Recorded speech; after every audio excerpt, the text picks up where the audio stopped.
अध्याय 3 खंड 14 देश दिशा दूरी विस्तार आयाम कोण। हर मानव इन सभी मुद्दों को जांचना चाहते हैं ज्ञान के लिए, समझने के लिए। दूरी का क्या मतलब क्या है, प्रयोजन है, इस पर हर मानव का ध्यान जाता ही है।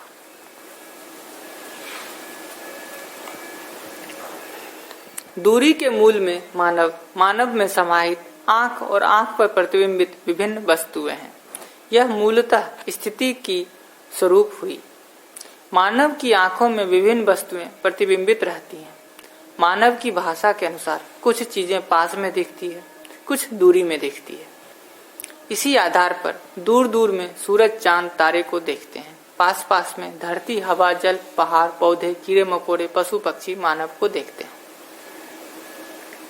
इस प्रकार से मानव की आंखों पर वस्तुएं सदा सदा प्रतिबिंबित रहती ही है। हम देख पाएं तभी भी रहती है, ना देख पाएं तब भी रहते हैं। इन्हीं तथ्यों के आधार पर दूरी और माप की व्याख्या दूसरों को समझाना भी चाहते हैं, स्वयं समझना भी चाहते हैं। दूर में हो, पास में हो, हर इकाई व्यापक वस्तु में ही समाई रहती है। समाई रहते हुए भी पास और दूर हमको दिखाई पड़ते हैं। इस विधि से दूरी का मतलब यह हुआ, सत्ता में डूबी हुई स्थिति का हम अनुभव करते हैं। इस आधार पर दूरी को नापने का तथ्य स्पष्ट हो जाता है कि हम एक दूसरे के बीच में व्यापक वस्तु को ही नाप के रूप में पाते हैं। यह दो विधि से संपन्न हो पाता है।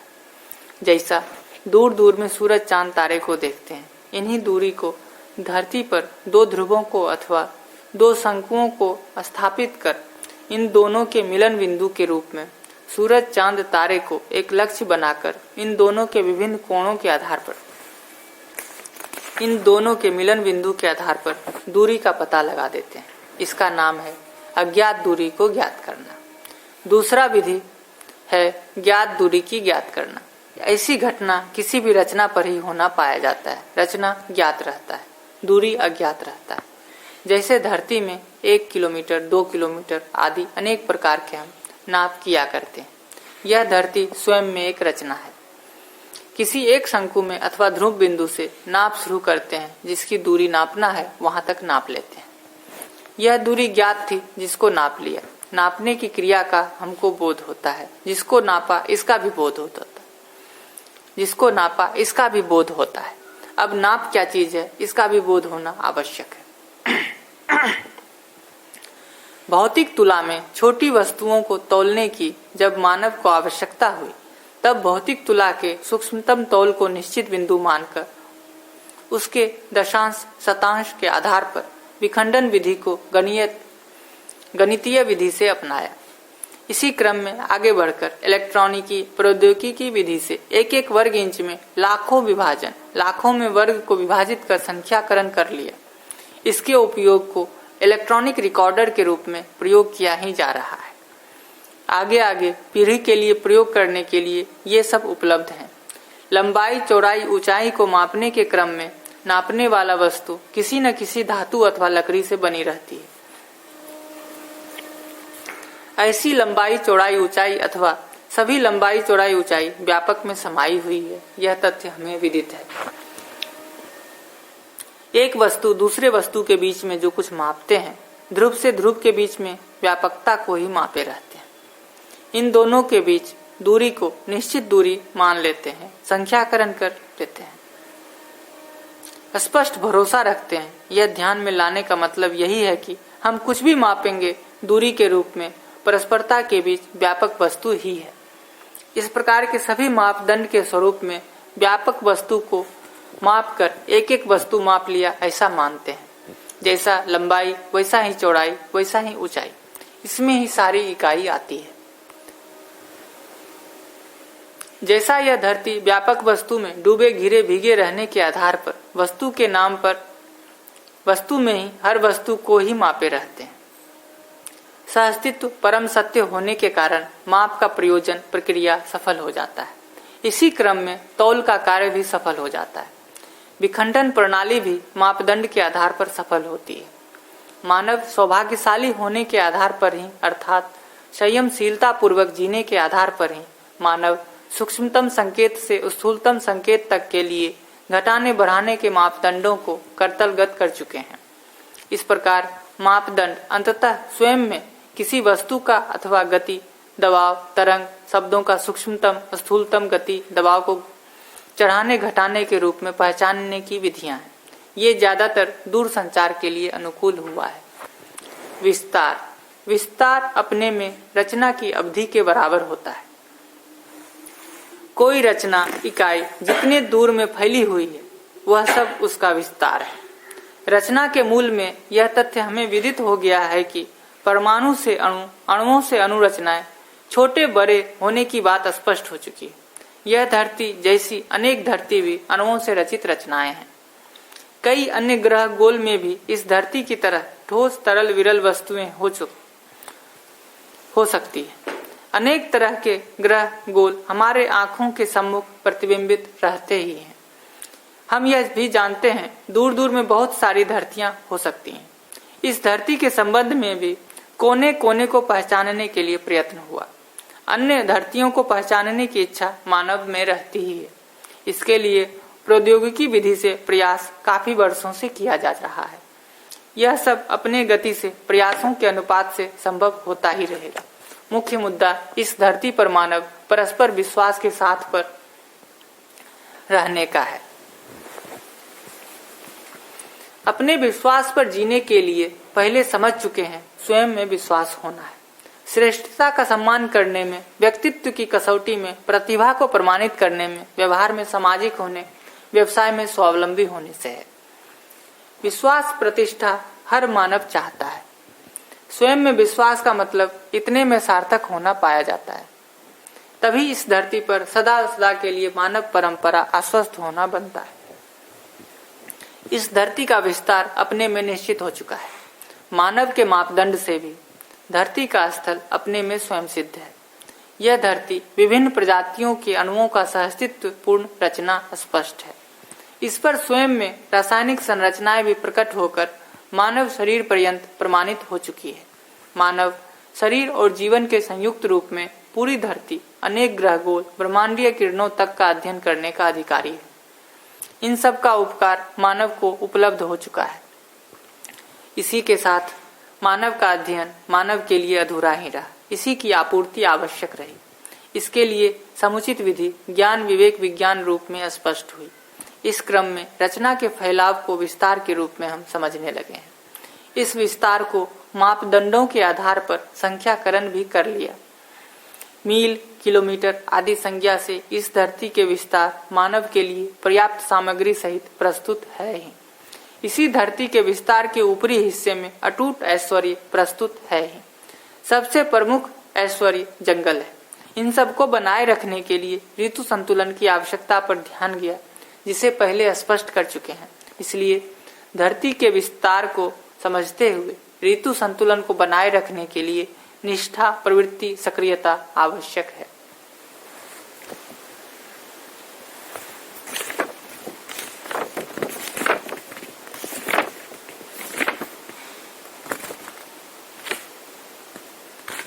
देश, इस विस्तार को ही हम देश के नाम से जानते हैं। प्रचलित विधि से अनेक देशों का नाम पहचाना गया है। यदि हम पूरे ईमानदारी से सोचें तो किसी भी एक रचना का विस्तार ही देश होता है। जैसे यह धरती अपने में एक निश्चित विस्तार संपन्न है। धरती स्वयं में ना तो विभाजित है ना विखंडित है। इस धरती की अखंडता अपने आप में सबको विदित है। इसके बावजूद अनेक देश राज्य के नाम पर इसे विभाजित करने का प्रयत्न रहा है। इस धरती का अखंड होना स्वयं में इस धरती पर मानव अपने को अखंड समाज के रूप में पहचानने का प्रेरणा भी है। मानव अपने अखंडता को पहचानने के उपरांत ही इस धरती पर मानव के सुरक्षित होने की संभावना उदय होती है। मानव विखंडित रहते तक धरती के क्षतिग्रस्त होते रहने की संभावना बनी है।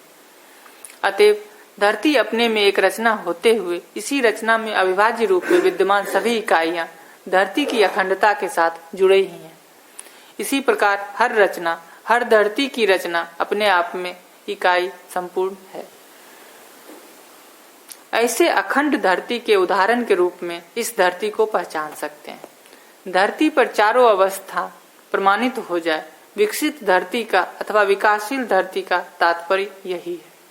इसी धरती पर इस धरती की रचना और उसकी महिमा मानव को बोध होता है। अखंडता विधि से मानव में से के लिए अखंड समाज सार्वभौम व्यवस्था, अध्ययन व प्रमाणित करने की व्यवस्था मानव के लिए सुलभ हो गई है। इस धरती पर हर वनस्पति, जीव और मानव एक एक रचना है। ये सब धरती के साथ ही वैभव है। ये सभी रचना की एक एक अवधि है। हर धरती, पेड़ पौधे, जीव जानवर, मनुष्य अवधि तक रचना के रूप में प्रमाण है। ये सब अपने अपने अवधि के आधार पर अवधियों को प्रमाणित कर रहे हैं। जैसे धरती का लंबाई चौड़ाई ऊंचाई को मापा जाता है, वैसे ही मनुष्य की लंबाई चौड़ाई ऊंचाई को मापा जाता है। इसी क्रम में पेड़ पौधे, पत्थर, मणि, धातु भी अपने अपने ढंग की रचना होना, उसका मापतोल के साथ पहचान होना पाया जाता है।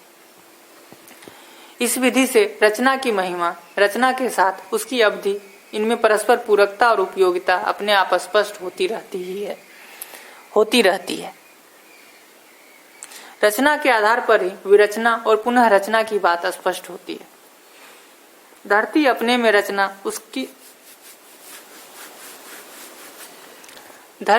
में रचना इसकी निरंतरता के अर्थ में, विकास क्रम में विकास को स्पष्ट करने और जागृति को स्पष्ट करने के अर्थ में विद्यमान है। क्योंकि इस धरती पर चारों अवस्थाएं प्रमाणित हो चुकी हैं, धरती अपनी रचना तक सीमित रहती है। इस धरती पर सभी अवस्था और पद प्रमाणित हो चुकी है, शून्याकर्षण में वर्तमान हो चुकी है। इस धरती पर रचना अगर संपूर्ण वैभव संपन्न होता है, तब ये चारों अवस्थाएं प्रकट हुआ करते हैं। चारों अवस्थाओं सहित इस धरती की महिमा और गरिमा सुस्पष्ट हो चुकी है। जैसे धरती पर चारों अवस्थाएं नहीं होते, तब मानव भी नहीं होता। मानव होने के पश्चात ही भ्रमवश धरती विरोधी कार्य किया है।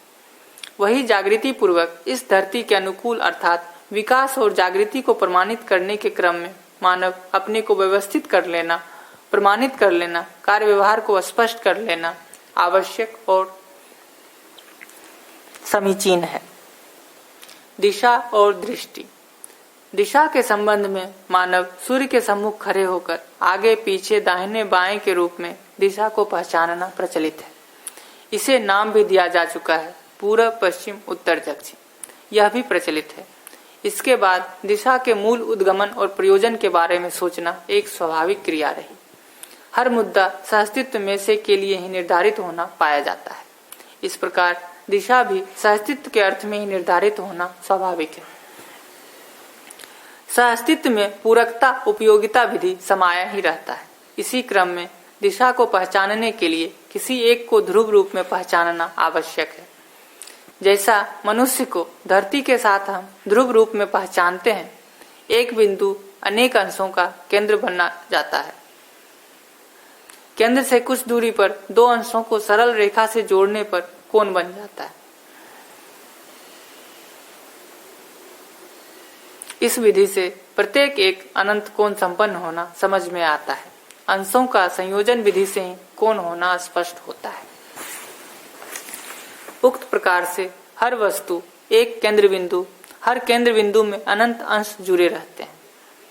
जैसा पहले 45 अंश को एकजुट में दूर दूर तक फैलाने से एक वस्तु के सभी ओर 8 दिशा हो जाती है, इसी प्रकार 90 अंश के विभाजन विधि से 4 दिशा बन जाती है। 180 के विभाजन करने पर 2 दिशा बन जाती है।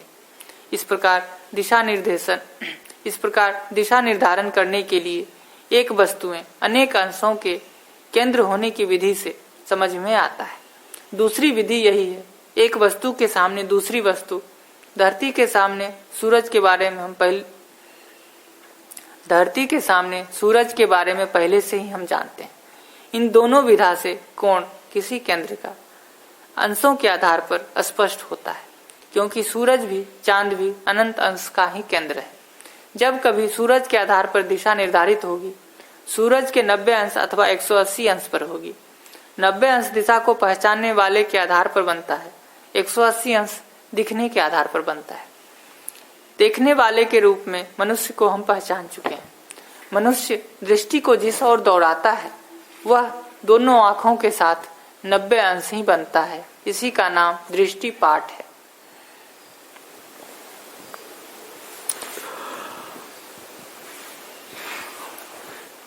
नब्बे अंश का शुरुआत बिंदु में है। यह बिंदु ठीक दोनों आंखों के पीछे दोनों चक्षुओं के स्नायु जुड़ने वाली जगह पर ही होती है। यह मेधस तंत्र में ही स्थापित रहता है, भौतिक रासायनिक तंत्र के रूप में स्थापित रहता है। चक्षु तंत्र अपने में रासायनिक रचना तंत्र और जीवंतता सहित मानसिकता के साथ क्रियाशील रहता है। इसका मतलब यह हुआ कि मानव की उपस्थिति में ही दिशा काल आदि बोध होने की बात किया जा सकता है। यांत्रिक विधि से भी यदि हम दिशा काल संबंधी क्रिया करते हैं तो उसमें भी पहले कही हुई सभी क्रियाएं मानव से संबंधित रहती ही है। अतएव यंत्र प्रमाण के मूल में मानव ही प्रमाण है। स्वयं प्रमाण के मूल में भी मानव ही है, क्योंकि मानव ही प्रमाणित करने वाली इकाई है। किताब प्रमाण के मूल में भी मानव ही प्रमाण है। इस प्रकार मानव का प्रमाण विधि को समझने के क्रम में मानव चक्षु तंत्र को समझना भी आवश्यक रहता है। दृष्टिपाट अपने में से हर मानव के चक्षु तंत्र में 90 अंश का विस्तार बनाती है। इसी क्रम में दृष्टिपाट में आने वाली सभी वस्तुएं निश्चित अच्छी दूरी में रहने पर उसका विस्तार चक्षु तंत्र द्वारा बोध हो पाता है।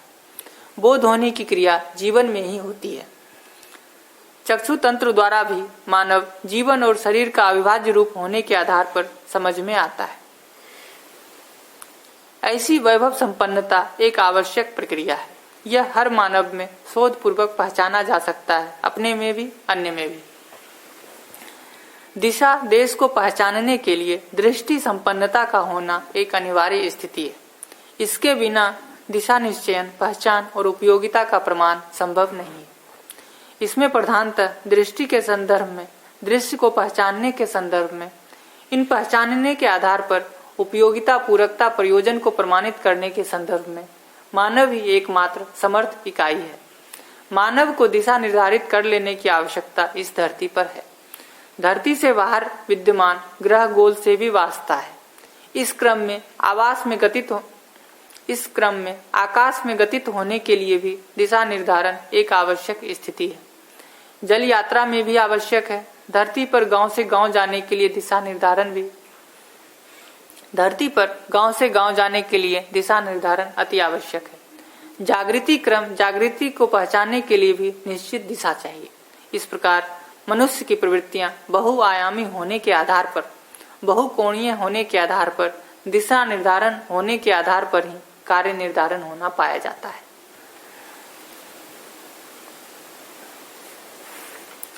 भूचर, जलचर, नवचर विधि से हमें जहाँ गतित होना है उसके लिए गम्य स्थली को निर्धारित करने की आवश्यकता रहती ही है। ऐसे निर्धारण के उपरांत ही निश्चित लक्ष्य गम्य स्थली के लिए निश्चित दिशा विधि से ही पहुंच पाते हैं। इससे हर व्यक्ति छोटे से छोटे, बड़े से बड़े मुद्दे पर परीक्षण कर सकता है। इसके आगे यह भी सुस्पष्ट हो गया कि दृष्टि के बिना दिशा अपने में निर्धारित होती ही नहीं। दृष्टि के साथ ही दिशा निर्धारण हो पाता है। दृष्टि का केंद्र मानव ही है। मानव में ही दृष्टि समाहित रहती है। चक्षु तंत्र के साथ साथ सोच, विचार, साक्षात्कार, चित्रण सहित बोध, अनुभव क्रियाएं मानव में संपन्न होती है। इसके लिए मानव में जीवन और शरीर के सहअस्तित्व को पहचाने रहना आवश्यक है। इस मुद्दे पर पहले भी स्पष्ट किया जा चुका है। दृष्टि मानव में सहअस्तित्व विधि से ही सभी आयाम कोण परिप्रेक्ष्य में सार्थक होना स्पष्ट है। इसलिए दृष्टि पूर्वक ही लक्ष्य, दिशा निर्धारण होना समझ में आता है।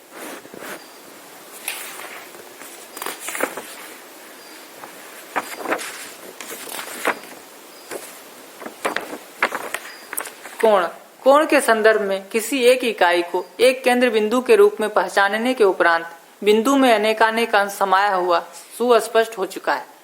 कितने भी अंशों की हम परिकल्पना कर सकते हैं, उससे अधिक अंश एक बिंदु में जुड़ा ही रहता है। ऐसी जुड़ी हुई निश्चित बिंदु पर समानांतर रेखा को जोड़ने वाली लक्ष्य रेखा को स्थापित करने पर कोण स्पष्ट हो पाते हैं। हर दो अंशों को जोड़ने पर निश्चित अंशों का कोण बन ही जाता है। इस प्रकार हरेक में एक से अनंत कोण समाया ही है। सीधा समकेंद्रीय रेखाओं के आधार पर ही अंशों का पहचान होता है। समकेंद्रीय रेखा का मतलब एक बिंदु से जुड़ी हुई सभी और फैली हुई रेखा है। इसको अंश विभाजन रेखा के नाम से पहचाना गया है। इसी विधि से समकेंद्रीय रेखा एक बिंदु में बहुत सारा जुड़ा हुआ चित्र को हम हर व्यक्ति बना सकते हैं।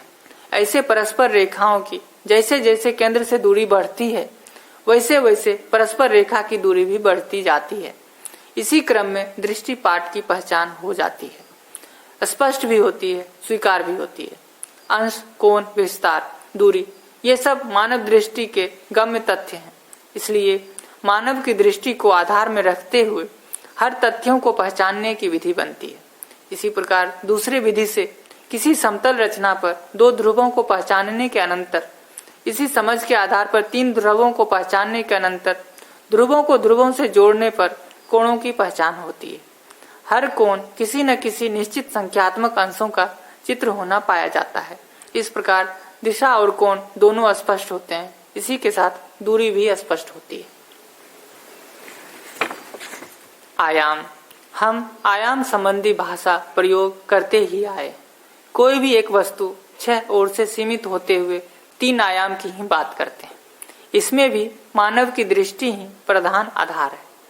किसी भी वस्तु के 6 ओर मानव के आंखों में प्रतिबिंबित होने के लिए कम से कम 3 प्रकार से देखने की आवश्यकता बनी रहती है। इसी को हम 3 आयाम कहते हैं। इकाई अपने स्वरूप में व्यापक वस्तु में भीगी डूबी घिरी है।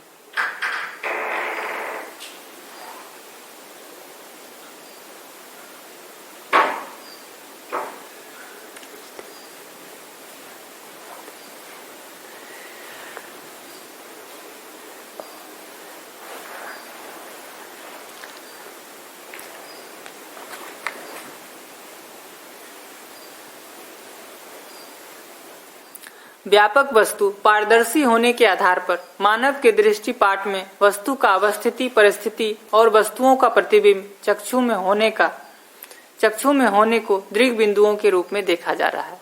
दृग बिंदु के रूप में प्रतिबिंबित होने वाली वस्तुएं अपने संपूर्ण आकार आयतन का 180 अंश तक मानव के चक्षु पर प्रतिबिंबित हो सकते हैं। इससे ज्यादा नहीं हो पाते हैं। चक्षु पर प्रतिबिंबित होने वाले सभी वस्तुएं अपने में से आंशिकता को ही प्रतिबिंब रूप में होना परीक्षण निरीक्षण पूर्वक कर सकता है। इसे हर मानव प्रयोग कर सकता है। प्रयोग के लिए विविध वस्तुएं मानव के सम्मुख रखा ही है। इसमें एक मानव के सम्मुख खड़े होकर देखने पर लंबाई, चौड़ाई, मोटाई और बनावट संबंधी निश्चित अच्छी दूरी से देखने पर 180 अंश अर्थात मानव रूपी वस्तु का आधा भाग ही दिखता है। बाकी आधा भाग ओझल ही रहता है। इस प्रकार आंखों से जो दिखता है वह अधूरा है। आंखों से देखकर केवल उसके आधार पर जो निर्णय करते हैं वह भी अधूरा है। इस पर आधारित जितने भी कार्यक्रम हैं उनका भी अधूरा होना स्वाभाविक है। मानव अपने तृप्ति पाने के क्रम में अधूरापन को स्वीकारता नहीं। इस मुद्दे पर पहले ही सामान्य रूप में स्पष्ट किया जा चुका है कि गणित आंखों से अधिक समझ से कम है। अर्थात गणित भाषा से जो बोध होता है वह आंखों से अधिक होता है, जबकि आंखों के आधार पर भी बोध होने की बात कही जाती है अथवा चित्रित होने की बात आती है। चित्र भी नजर के आधार पर बना रहता है, वह भी अधूरा रहता है। चित्र में आकार आयतन का 180 अंश ही दिख पाता है, नजरों में भी 180 अंश ही समा पाता है। जबकि गणितीय भाषा से जो बोध होता है वह आकार आयतन का पूरा बोध कराता है। आंखों में घन का कोई प्रतिबिंबन होता ही नहीं। इससे आगे यह भी स्पष्ट किया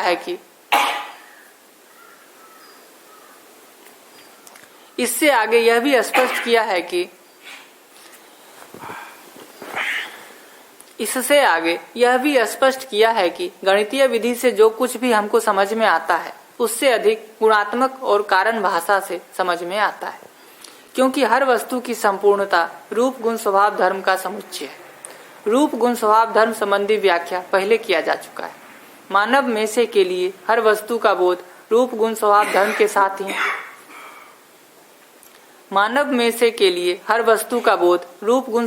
के साथ ही संपूर्ण बोध और तृप्ति का कारण बन पाता है।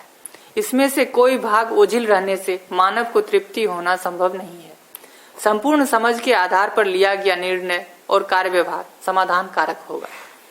यह बात समझ में आती है। समस्या को मानव स्वीकारता नहीं, समाधान को स्वीकारता है। हर दिशा कोण आयाम में संपूर्णता के आधार पर लिए गए निर्णयों के साथ समाधान निर्गमित होता है। इसे भले प्रकार से हर मानव जांच सकता है। उक्त प्रकार से आंखों के आधार पर निर्भर होकर जितने भी प्रयोग निर्णय मानव जाति ने किया है, वह सब परिणामतः अनगिनत समस्या का स्वरूप हो चुका है। यंत्र प्रमाण आंखों से अधिक हो नहीं सकता, यही सबसे बड़ा प्रमाण है। विज्ञान की चेष्टा आंख को प्रयोग करना, आंख को और ज्यादा सूक्ष्मतम रूप में देखने के लिए औजारों को बना लेना कर्माभ्यास में आ चुका है। अर्थात पावरफुल लेंस, लाखों करोड़ों गुना बड़ा दिखाने वाला, अरबों खरबों गुना दिखाने के लिए इलेक्ट्रॉनिक लेंस भी प्रयोग में आ चुके हैं। इन सब के उपरांत भी आंख में जो होता है, आंख को अरबों गुना कारगर बना लेने अर्थ उतना ही निकलता है। आंखों को अरबों गुना कारगर बना ले अर्थ उतना ही निकलता है। इसलिए ज्ञान विज्ञान विवेक संयुक्त विधि से सहअस्तित्ववादी नजरिया से संपूर्ण को पहचानना, कारण गुण गणितात्मक भाषा से संप्रेषित हो पाना, बोध हो पाना, फलस्वरूप मानव आकांक्षा जीवन आकांक्षा रूपी लक्ष्य को पाना ही एकमात्र आवश्यकता है। इस पर तुलने के लिए दिशा और दृष्टि बहुत आवश्यकीय क्रिया है। दिशा को हम इस प्रकार से समझें, भौगोलिक विधियों से दिशा को हम जानते ही हैं, खगोलीय विधि से भी दिशा को जानते हैं। अब इसके साथ और दो भाग जो ओझिल है, विकास की दिशा और जागृति के लिए दिशा की पहचान होने की आवश्यकता है। विकास के लिए दिशा रासायनिक, भौतिक और जीव संसार के साथ पूरकता और उपयोगिता विधि से अपने कार्य व्यवहार अर्थात मानव अपने कार्य व्यवहार को निर्णित करना ही और आचरण में लाना ही, फल परिणाम को पाना ही विकास की दिशा का मतलब है। जागृति दिशा का तात्पर्य भी यही है कि समझदारी, ईमानदारी, जिम्मेदारी, भागीदारी पूर्वक मानव में संगीत को, सामरस्यता को प्रमाणित करना, जीवनाकांक्षा और मानवाकांक्षा को प्रमाणित करना है। इन दोनों मुद्दों पर मानव को सफल होने की आवश्यकता है। इसके लिए सहअस्तित्ववादी नजरिया ही नित्य समाधान है। मानव संतुष्टि की नजरिए से रूप गुण स्वभाव धर्म रूपी आयामों को स्पष्टता से हृदयंगम करने के उपरांत ही हर मानव विकास और जागृति के संदर्भ में समाधानात्मक निर्णय संपन्न होना, फलस्वरूप जागृति और विकास की दिशा में सार्थक हो पाना होता है। यही सारांश है। खंड 15 काल। काल की परिभाषा क्रिया की अवधि के रूप में होना स्पष्ट है। क्रिया अपने में निरंतर संपन्न होती ही रहती है, साथ में कुछ क्रियाएं आवर्तित होती रहती है। ऐसे आवर्तन की निरंतरता बनी रहती है, कभी बंद होती ही नहीं। ऐसे निरंतर संपन्न होने वाली क्रिया के एक आवर्तन के आधार पर काल को पहचानने का आधार माना गया। धरती को अपने एक घूर्णन गति में पूरी धरती में दिन रात्रि संपन्न होना पाया जाता है। इसी को एक दिन की संज्ञा दी गई है। ऐसी दिन रात्रि की क्रिया सदा सदा से चली आई है, चलती रहेगी। इस अवधि को 24 भाग 60 भाग से विभाजित कर घंटा, मिनट, घंटी, घटी, पल आदि नामों से पहचानते हैं। इस ढंग से हम समय का विभाजन करते गए, क्रिया को भूल गए। समय के आधार पर हर क्रिया का मूल्यांकन करने के लिए तैयारी कर लिए। समय प्रधान हो गया, वस्तु भूल गए। इस भूल के आधार पर लिए गए सभी निर्णयों से समस्याएं पैदा हुई। क्रिया व फलन के आधार पर मूल्यांकन होने की आवश्यकता बनी रही। क्रिया के रूप में काल अपने में होने और क्रिया के रूप में निरंतर शाश्वत है। होना, होते रहना के अर्थ में काल गणना है। सहअस्तित्व अपने में नित्य निरंतर होने के अर्थ में होना, नित्य निरंतर होना स्पष्ट होता है। यही निरंतरता काल संज्ञा में आती है और शाश्वतता भी काल संज्ञा में आती है। संपूर्ण प्रकृति शाश्वत होने के आधार पर, अविनाशी होने के आधार पर शाश्वतता प्रमाणित होती है, क्योंकि संपूर्ण पदार्थावस्था अस्तित्व धर्म के रूप में विद्यमान है। यही पदार्थावस्था विकसित होकर प्राणावस्था में व्यवहित होने के आधार पर अस्तित्व सहित पुष्टि धर्मी होना पहचान में आ चुकी है। संपूर्ण जीव में अथवा जीवावस्था अस्तित्व पुष्टि सहित आशा धर्मी होना समझ में आ चुकी है। इसी क्रम में मानव अस्तित्व पुष्टि आशा सहित सुख धर्मी होना भी स्पष्ट है। समाधान के अनुभव से ही सुख होने की बात भी सुस्पष्ट हो चुकी है। इस विधि से अस्तित्व अविनाशी होना समझ में आता है। इसलिए काल नित्य वर्तमान ही है, वर्तमान वस्तु के रूप में सह अस्तित्व ही है। वर्तमान को ही हम काल नाम दिए हैं। काल शब्द में वर्तमान ही अर्थ है, वर्तमान के रूप में सह अस्तित्व ही है। इस प्रकार काल सह अस्तित्व के अर्थ में नित्य वर्तमान होना समझ में आता है। भूत और भविष्य के अर्थ में जो काल को पहचानते हैं वह क्रिया की अवधि के आधार पर ही पहचानते हैं, क्योंकि हर आवर्तनशीलता पहले भी घटी थी, अभी भी घट रही है और आगे भी घटती रहेगी। इस विधि से हम घटना के आधार पर भूत भविष्य वर्तमान को गढ़ने जाते हैं। मानव कल्पनाशील कर्म स्वतंत्र होने के आधार पर सहज क्रिया की अवधि को अनेक भागों में विभाजित करते हुए हम काल शून्य की जगह में पहुंच जाते हैं। यह एक छोटी सी घटना मानव के लिए अत्यंत सुलभ है। 1 घंटे को 60 से विभाजित करते चले जाएं, उसमें से 1 को पुनः विभाजित कर दें। इसको कई बार करने के बाद कितना बचा कहने पर कहते हैं कि कुछ नहीं के बराबर या कुछ नहीं, पर यही मनुष्य के भटकने का आधार बन गया। इसीलिए मानव युग में काल को पहचानना सर्वाधिक जटिल हो गया, संभव नहीं है ऐसा लगता है। वर्तमान अगर शून्य हो जाए, मानव के आचरण को कहाँ पहचाने, व्यवहार को कहाँ पहचाने, मानव ज्ञान विज्ञान विवेक को पहचानने की जगह कहाँ है। इसलिए मानव समस्याग्रस्त होकर समस्या को घटित करने लग गया। इसको अपनी बहादुरी माना। इसी में मानव परंपरा काफी डूब चुकी है। आगे बचने का रास्ता यही है, अस्तित्व नित्य वर्तमान, विकास और जागृति का नित्य प्रकाशन। विकास और जागृति को प्रमाणित करने वाला एकमात्र मानव होने को पहचानने के आधार पर ही मानव आकांक्षा, जीवन आकांक्षा पूरी हो पाएगी।